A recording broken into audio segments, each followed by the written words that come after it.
پڑھو اذا نودی للصلاۃ من یوم الجمعۃ فاسعوا الی ذکر اللہ، جب جمعہ کی اذان ہو جائے تو خرید و فروخت چھوڑ دو اور دوڑو اللہ کی۔ جمعہ کی اذان کے بعد خرید و فروخت کرنا حرام ہے، حرام ہے، دکانیں کھول کر مت بیٹھے رہو۔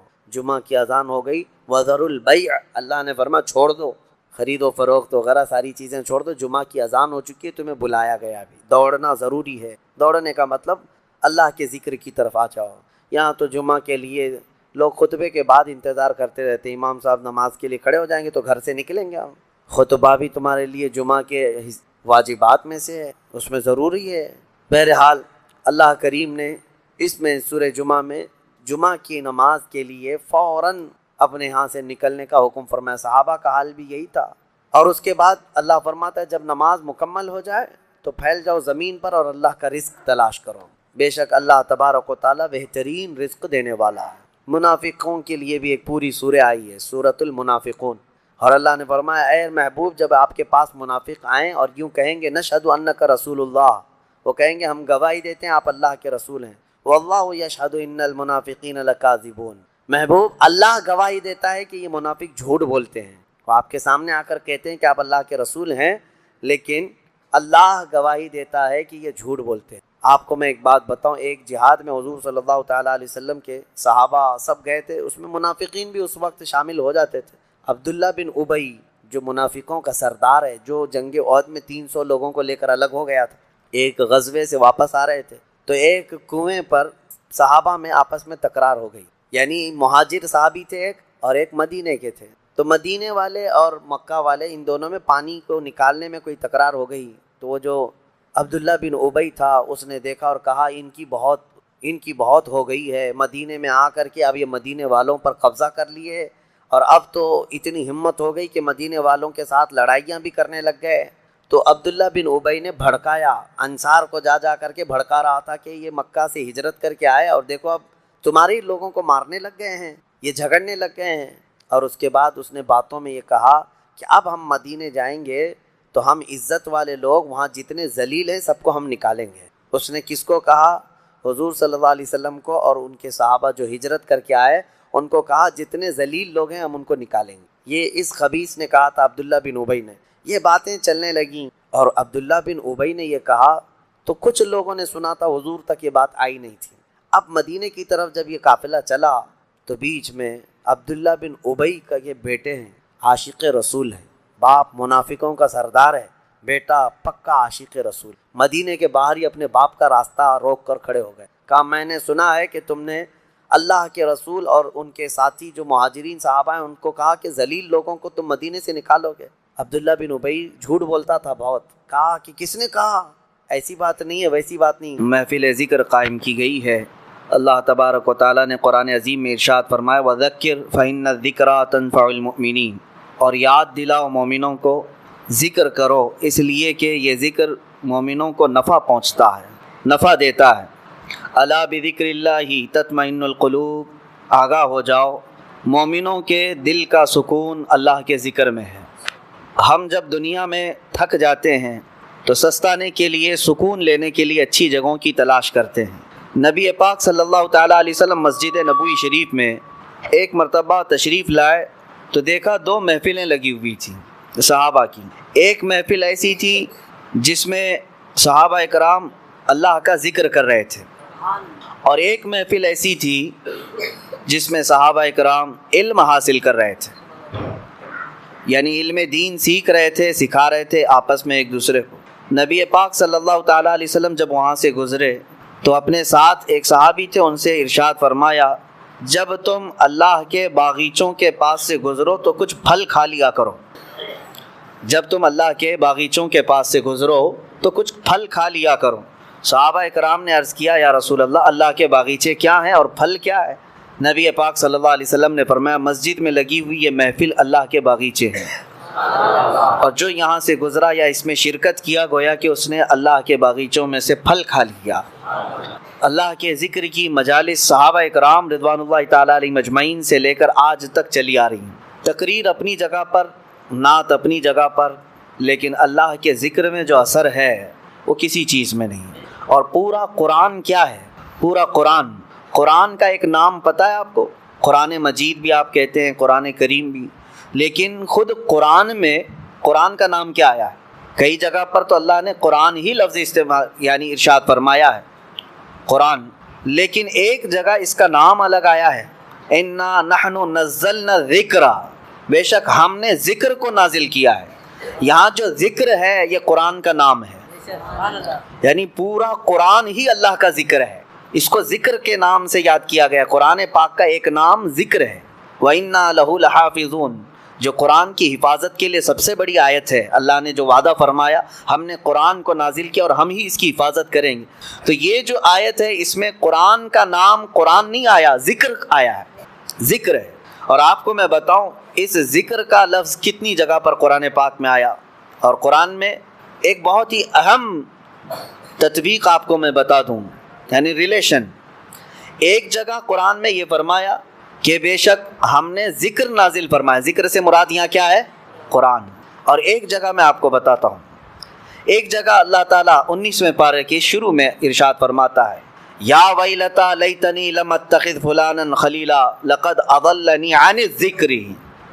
کچھ لوگ قیامت کے دن چیخ چلا کر کے کہیں گے، یہ پکارتے رہیں گے، کاش میں فلاں کی دوستی نہ کیا ہوتا تو اچھا ہوتا، کیونکہ کئی لوگ صرف دوستی کی وجہ سے جہنم میں جا رہے ہوں گے، بری صحبت کی وجہ سے۔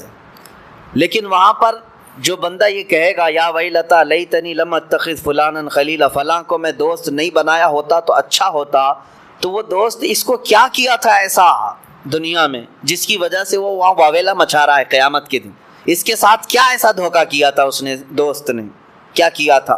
گمراہ کیا یا کس چیز پر مبتلا کر دیا، جھوٹ پر یا کسی اور گناہ پر؟ نہیں، وہ بندہ خود ہی پکار کر کہہ رہا ہے قیامت کے دن۔ اس کی دوستی سے سب سے بڑا نقصان ہوا کیا؟ وہ کہتا ہے لقد اضلنی عن الذکر، مجھے اس بندے نے ذکر سے روک دیا تھا، ذکر سے روک دیا تھا۔ قیامت کے دن یہ خود جو جہنم میں جا رہا ہے وہ کہے گا کہ مجھے اس نے ذکر سے روک دیا تھا۔ اب مفسرین فرماتے ہیں وہاں کون سا ذکر مراد ہے؟ ایک تو قرآن کا نام ذکر ہے، اور ایک جو قیامت کے دن بندہ کہہ رہا ہے مجھے فلاں کی دوستی نے جہنم تک پہنچانے کا راستہ آسان کر دیا، میں اس کی دوستی نہ کرتا تو اچھا ہوتا۔ کیوں؟ اس لیے کہ اس نے مجھے ذکر سے روکا۔ وہ کون سا ذکر ہے؟ مفسرین فرماتے ہیں وہاں ذکر سے مراد محمد رسول اللہ کی ذات ہے۔ حیرت کی بات نہیں ہے، ایک جگہ پورے قرآن کا نام ذکر ہے اور ایک جگہ میرے آقا کا نام ذکر ہے۔ پتہ یہ چلا کہ قرآن پڑھو تو ذکر الہی ہے، نعت رسول پڑھو تو بھی ذکر الہی۔ اسی کو اعلیٰ حضرت نے کیا فرمایا ہے؟ ذکر خدا جو ان سے جدا چاہو نجدیو، ذکر خدا جو ان سے جدا چاہو نجدیو، واللہ ذکر حق نہیں کنجی سقر کی ہے۔ مطلب کیا ہے؟ سقر جہنم کو کہتے ہیں۔ اگر کوئی یہ کہتا ہے کہ اللہ اللہ اللہ اللہ کہنے کا نام ذکر ہے، اعلیٰ حضرت فرماتے ہیں ذکر حق نہیں۔ اگر تو حضور کو چھوڑ کر کے کرنا چاہے ذکر، یہ ذکر نہیں، کنجی سقر کی ہے، یہ جہنم کی چابی ہے۔ بے ان کے واسطے خدا کچھ عطا کرے، ہاشا، غلط غلط، یہ ہوس بے بصر کی ہے۔ اعلیٰ حضرت فرماتے ہیں حضور کو چھوڑ کر تو اگر ذکر کے بارے میں کہتا ہے۔ الحمدللہ ہماری یہ مجالس اسی بات کی امتیازی شان رکھتی ہے کہ چاہے ہم اللہ کے ذکر کی مجلس سجائیں لیکن نعت رسول سے شروع کرتے ہیں۔ کیوں؟ ذکر کس کا نام ہے؟ ایک تو قرآن کا نام بھی ذکر ہے اور دوسرا رسول اللہ کی ذات کا نام بھی ذکر ہے۔ قرآن میں دونوں جگہ ذکر کا معنی ہے۔ اچھا، اور آپ کو میں بتاؤں، بعض لوگ جن کے پیٹ میں درد ہوتا ہے جب ہم رسول پاک کو نور کہتے ہیں، وہ یہ کہتے ہیں کہ نہیں، نور یہاں پر جو ہے نا اس سے مراد قرآن ہے، نور کا مطلب قرآن ہے۔ وہ یہ کہتے ہیں نور کا مطلب قرآن ہے۔ جیسے اللہ تبارک و تعالیٰ نے قرآن پاک میں ہی ارشاد فرمایا کہ قد جاءکم من اللہ نور و کتاب مبین۔ حیرت کی بات ہے، پڑھے لکھے لوگ اگر گمراہ ہو جائیں تو تعجب تو ہوتا ہی ہے۔ میں آپ کو بتاتا ہوں ایک مثال۔ آپ کو ایک ہی چیز کو میں دو ناموں پہ اگر بولوں تو آپ کہیں گے یہ زبردستی کیوں بول رہے ہیں آپ؟ مطلب اگر آپ سے میں کہوں کہ میں اپنے سر پر امامہ باندھا ہوں، ایک چیز ہو گئی۔ پھر کہوں نہیں میں نے کپڑا باندھا ہے، کیا مطلب ہوا اس کا؟ امامہ کس چیز کا ہوتا ہے؟ کپڑے کا ہی ہے۔ الگ الگ چیز ذکر تو نہیں ہوتی۔ لیکن قرآن جب یہ کہہ رہا ہے قد جاءکم من اللہ نور و کتاب مبین. اس آیت میں صاف ہے، اللہ فرماتا ہے بے شک اللہ کی طرف سے تمہارے پاس نور آیا اور روشن کتاب آئی. قرآن کا ہی نام اگر نور ہے تو پھر کتاب مبین کا مطلب کیا ہے؟ نور اگر قرآن ہی ہے تو پھر کتاب مبین الگ سے کیوں آیا؟ یہاں تمہیں پتہ یہ سمجھنا ہوگا قرآن کی بلاغت، عربی کی بلاغت، یہاں نور سے مراد میرے مصطفیٰ کی ذات ہے. اب میں آپ کو تسلیم کرتے ہوئے یہ بھی بتا دوں کہ ہاں جو لوگ کہتے ہیں کہ قرآن ہی نور ہے، غلط نہیں، ہم بھی تسلیم کرتے ہیں. بعض جگہ قرآن کو بھی نور کہا گیا ہے، اور کیوں نہ ہو، اللہ کا علم ہے، اللہ کی صفت ہے تو نور تو ہے ہی، بلکہ نور علی نور ہے. قرآن بھی نور ہے اور رسول اللہ کی ذات بھی نور ہے. اب دیکھیے دو چیزوں میں نے آپ کو بتایا، ایک ہی نام چل رہا ہے. قرآن کا نام ذکر بھی ہے اور رسول اللہ کا نام ذکر ہے. قرآن کا نام نور ہے، رسول اللہ کا نام نور ہے. اور آگے میں آپ کو بتاتا ہوں، ابھی بھی آپ کے سامنے شاعر پڑھ بھی رہے تھے بیدم وارسی رحمۃ اللہ تعالیٰ علیہ نے، اس میں یہ بھی فرمایا ہے کہ قرآن یعنی قرآن کتاب جو آئی ہے اس سے پہلے ہی ایک کتاب آئی ہے. قرآن اللہ کی کتاب ہے، کتاب آئی ہے لیکن اس سے پہلے ایک کتاب آئی ہے. اس سے مراد تورات، زبور، انجیل نہیں، رسول اللہ کی ذات ہے. یعنی کتاب کا لفظ حدیث میں حضور کی ذات کو بھی کہا گیا ہے اور قرآن کو بھی کہا گیا ہے. دونوں یہ جو چل رہے ہیں ریلیشن، اس کے اندر جو تعلق میں آپ کو بتا رہا ہوں توجہ سے، بہت سارے لوگ اس میں گمراہ ہوئے، اس کے لیے میں آج یہ تعلق بتا رہا ہوں. ذکر کس کا نام ہے؟ قرآن کا. اور ذکر کس کا نام ہے؟ رسول اللہ کا. نور قرآن کا نام ہے اور نور رسول اللہ کا نام. کتاب قرآن کو کہا گیا ہے، کتاب رسول اللہ کی ذات کو. آپ سوال کر سکتے ہیں ایک ذات بھلا کتاب کیسے ہو سکتی ہے؟ ایک ذات اس کو کتاب کیسے کہہ سکتے ہیں؟ کتاب میرے عزیزو آپ کو سمجھنا ہوگا کہ کتاب کیوں پڑھی جاتی ہے. کتاب سے حاصل کیا ہوتا ہے؟ کتاب پڑھ کر کے آدمی کچھ نالج لیتا ہے نا، کچھ سمجھتا ہے اور کچھ اس کو نئی معلومات حاصل ہوتی ہیں، اسی لیے تو کتاب ہوتی ہے. اب کتاب جو پنے والی ہے، پیپر والی ہے، ورق والی ہے، اس سے پڑھ کر کے آپ کو کچھ نالج ملتا ہے. تو مجھے یہ بتائیں وہ صحابہ کس کو دیکھ کر کے اپنی زندگی بدل رہے تھے؟ وہ صحابہ قرآن ابھی جو نہیں پڑھے تھے، قرآن پورا آیا ہی نہیں تھا، اس سے پہلے ہی ان کی زندگیوں میں بہت بڑا انقلاب آیا تھا. وہ کون سی کتاب پڑھ رہے تھے؟ تمہیں ماننا ہوگا وہ کتاب یہ نہیں، وہ کتاب ذات رسول کو پڑھ رہے تھے. کتاب دونوں نام ہو گئے. اب آئیے اور ایک میں کمبینیشن بتاؤں.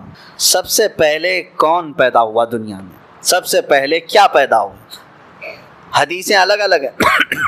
سنیوں میں مشہور ہے کہ حضور صلی اللہ تعالیٰ علیہ وسلم نے ارشاد فرمایا کہ سب سے پہلے اللہ نے میرے، باقی آپ ہی کمپلیٹ کر رہے ہیں. پتہ ہے، ہر سنی کو پتہ ہے کہ سب جانتے ہیں حضور نے فرمایا سب سے پہلے اللہ نے، حضور نے کیا فرمایا؟ میرے نور کو پیدا. یہ سب کو پتہ ہے، لیکن حدیث اور بھی ہے. ایک حدیث میں میرے آقا صلی اللہ علیہ وسلم فرماتے ہیں سب سے پہلے اللہ تعالیٰ نے قلم کو پیدا کیا. سب سے پہلے اللہ نے قلم کو پیدا کیا. اور ایک حدیث میں ہے حضور اکرم صلی اللہ تعالیٰ علیہ وسلم فرماتے ہیں سب سے پہلے اللہ تعالیٰ نے لوح محفوظ کو پیدا کیا. ساری کائنات سے پہلے کسی بھی چیز کا ذکر نہیں ہے وہاں، کسی بھی نور کا ذکر نہیں. حضور نے فرمایا سب سے پہلے اللہ تعالیٰ نے لوح محفوظ کو پیدا کی. تختی جس پر ساری کائنات لکھی گئی ہے، یہ لوح محفوظ کو.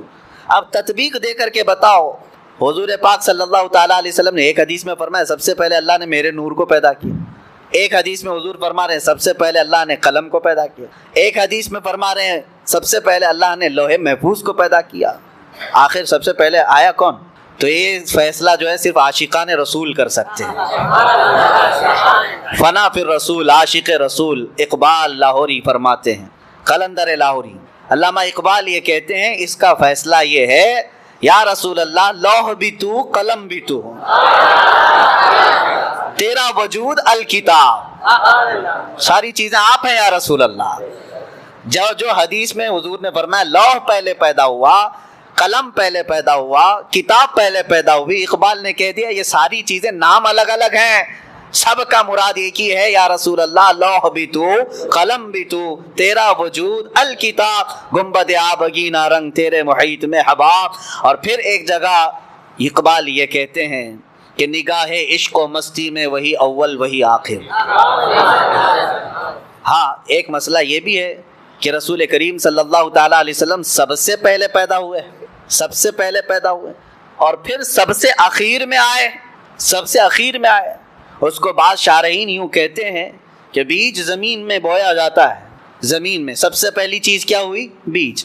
بیج سے پودا نکلا، پودے سے شاخیں بڑھتی گئی، درخت ہو گیا، درخت ہو جانے کے بعد ٹہنیاں، پتے، پھر اس کے بعد پھول لگے، پھول کے بعد پھل آئے، اور پھل کے بعد اندر کیا نکلا؟ بیج. یعنی اس درخت کی آخری چیز وہی بیج ہے جو زمین میں ہم نے بویا تھا. جو زمین میں بیج تھا وہی پکنے کے بعد آخر میں وہی بیج آیا. تو اقبال یہ کہتے ہیں نگاہ عشق و مستی میں وہی اول وہی آخر. اب جو رسول اللہ صلی اللہ تعالیٰ علیہ وسلم کی حدیثیں ہیں اس میں ایک بات کی طرف میں آپ کو لے کر کے آ رہا ہوں. ذکر کیا ہے، کتاب کیا ہے، نور کیا ہے، لوح کیا ہے، قلم کیا ہے. اقبال کہتے ہیں نگاہ عشق و مستی میں وہی اول وہی آخر، وہی قرآن وہی فرقان وہی یاسین وہی طٰہٰ. سب ذات رسول اللہ صلی اللہ تعالیٰ علیہ وسلم کی طرف ہے. بہرحال میرے عزیزو، ذکر الہی میں اگر نبی پاک صلی اللہ تعالیٰ علیہ وسلم کا ذکر نہ ہو تو پھر وہ ذکر کی مجلس ہی نہیں ہے، ذکر کی مجلس ہی نہیں ہے. اور اگر کوئی پہنچا ہوا آدمی دعویٰ کرتا ہے کہ فلاں بہت پہنچے ہوئے ہیں، اللہ والے ہیں، اور ان کے اندر شریعت ہے ہی نہیں، میرے آقا صلی اللہ علیہ وسلم کی محبت ہے ہی نہیں، تو سمجھ لینا کہ وہ کھلا شیطان ہے. چاہے وہ تمہارے سامنے شعبدہ بازی کر کے دکھائے، جس کو تم کرامت سمجھتے ہوں گے، آسمان میں اڑ کر کے دکھائے، پانی میں چل کر کے دکھائے، اگر میرے مصطفیٰ کی محبت نہیں تو وہ شیطان ہے. وہ شیطان ہے. کیوں؟ اعلیٰ حضرت نے بھی فرمایا بخدا خدا کا یہی ہے در.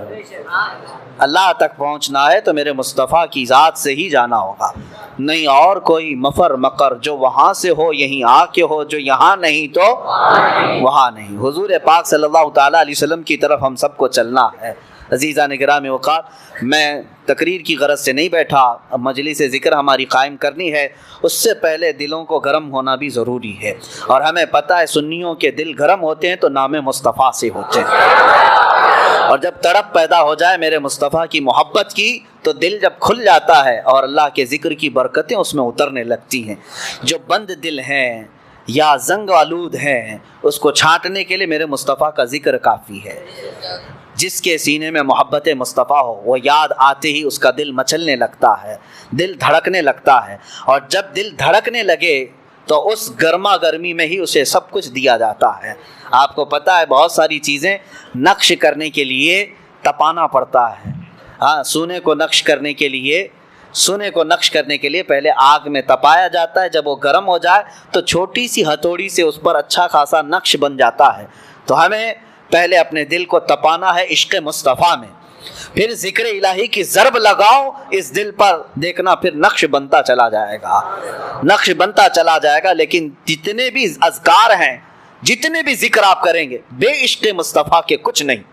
ہمارے بزرگوں نے فرمایا بہت سارے مدرسے ہیں آج، ہاں حضور کی گستاخی بھی کرتے ہیں اور بخاری بھی پڑھاتے ہیں، حضور پاک صلی اللہ تعالیٰ علیہ وسلم کی توہین بھی چلتی ہے، حضور کو ہلکا جانتے ہیں، کبھی بڑا بھائی، کبھی پیٹھ پیچھے کا علم نہیں، یہ ساری باتیں.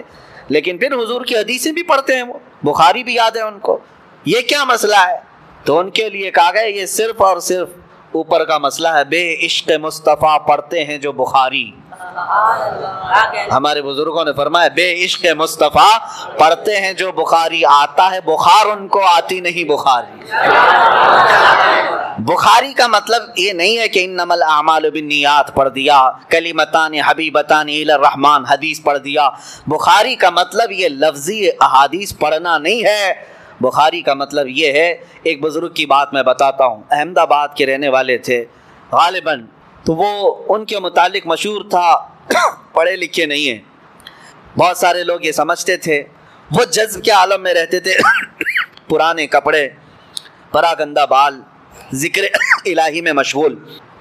ایسا لگتا تھا کہ یہ عام آدمی ہے، دیہاتی آدمی ہے، لیکن کچھ لوگوں کو میں آپ کو یہ بتا دوں، شیخ سعدی رحمۃ اللہ علیہ کی ایک بات نصیحت ہے، ہر بیشا گما مبر کے خالیس شاید کہ پلنگ خفتہ باشد. ہر جنگل کو خالی مت سمجھ لینا، کسی جنگل میں شیر سویا ہوتا ہے.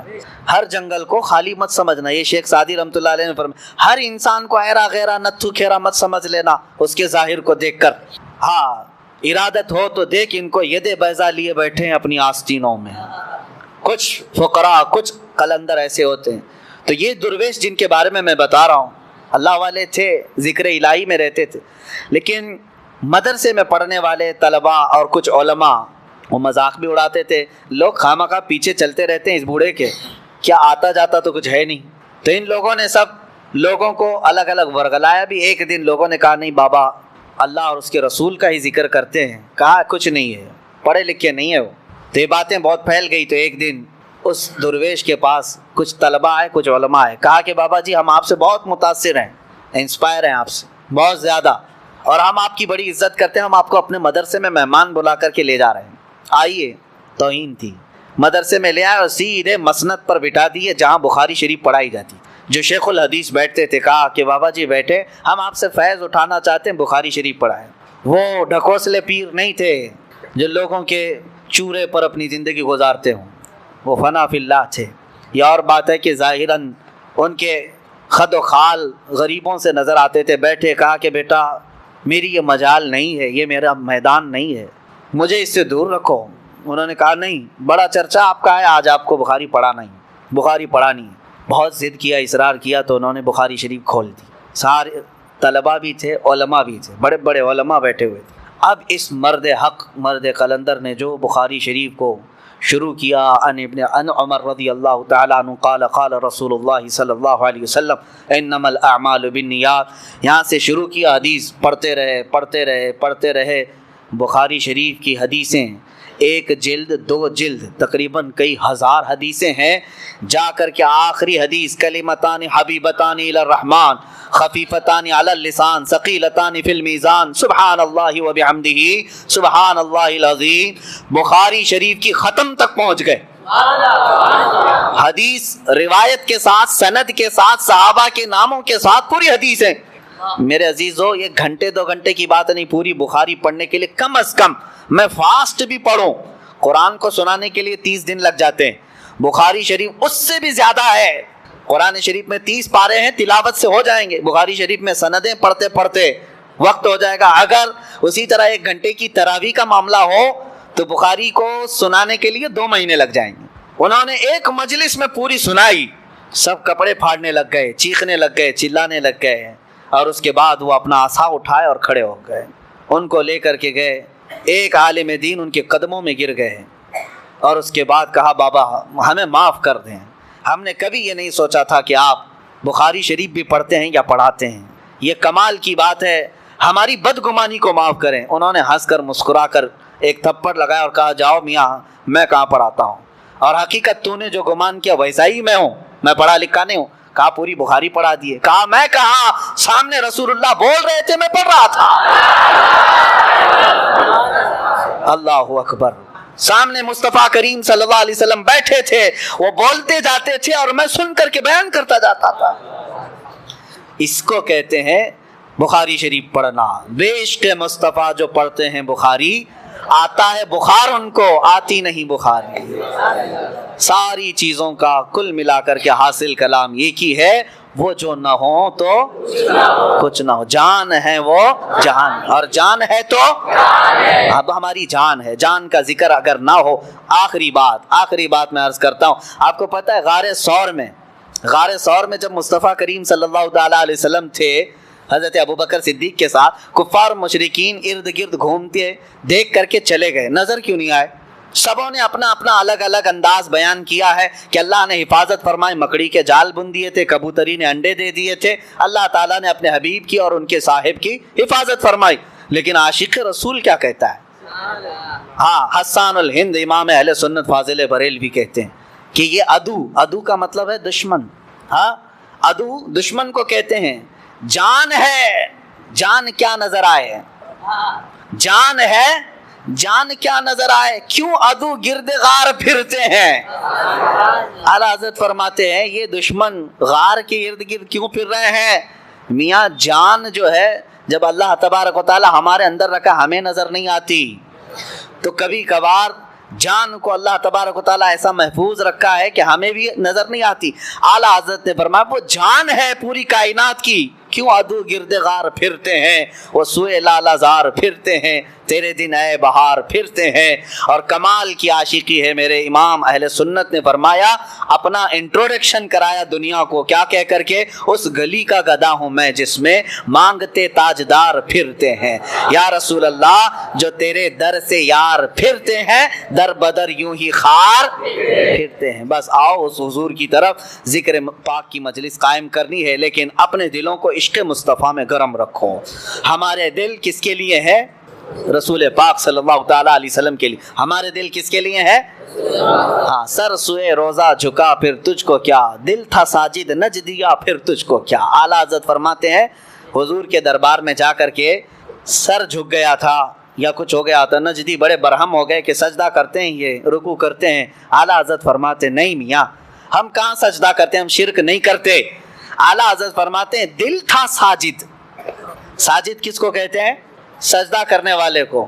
دل سجدہ کیا، اور یہ بات پوری شریعت میں لا کر کے دکھا، کیا دل بھی سجدہ نہیں کر سکتا حضور کے لیے؟ ہاں، جو سجدہ حرام ہے، جو سجدہ شرک ہے، وہ پیشانی کا سجدہ، پیشانی کا سجدہ حرام ہے، سوائے اللہ کے کسی کو نہیں کر سکتے، اور عبادت کا ہو تو شرک ہے۔ لیکن دل اگر سجدے میں چلا جاتا ہے، دل جھکا ہے، تو اس کو پیشانی جھکانے کی ضرورت نہیں۔ اگر رسول اللہ کی بارگاہ میں دل جھکا ہے، اعلیٰ حضرت فرماتے ہیں دل تھا ساجد نج دیا پھر تجھ کو کیا۔ اور مفتی اعظم ہند رضی اللہ تعالیٰ عنہ یوں فرماتے ہیں لوگوں تم صرف ہمارے ظاہر کو دیکھتے ہو، ادھر جھک گئے ادھر جھک گئے، حقیقت میں ہم سجدے کے لیے نہیں جھکتے ہیں۔